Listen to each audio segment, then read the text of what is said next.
वो संस्कृति के आसपास घूमता है। हमारे सिलेबस में ये चीज लिखी हुई है कि प्राचीन काल से आधुनिक काल तक की कला और संस्कृति, और उसमें उन्होंने डिफाइन भी कर दिया है कि वो हमसे कला के विभिन्न रूप पूछेंगे, साहित्य पूछेंगे और वास्तुकला से संबंधित प्रश्न पूछेंगे। तो इसका मतलब क्या हुआ कि कला और संस्कृति जो है वो हमारा इंपॉर्टेंट हिस्सा हो गया मुख्य परीक्षा के दृष्टिकोण से।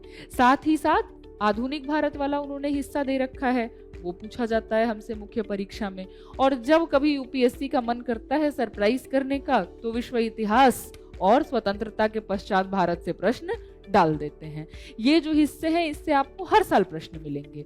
जो ये दोनों हिस्से हैं, विश्व इतिहास और स्वतंत्रता के पश्चात भारत, इसमें आप देखेंगे कभी 2 साल के अंतराल पे प्रश्न पूछ लिया, कभी 3 साल के अंतराल पर प्रश्न पूछ लिया।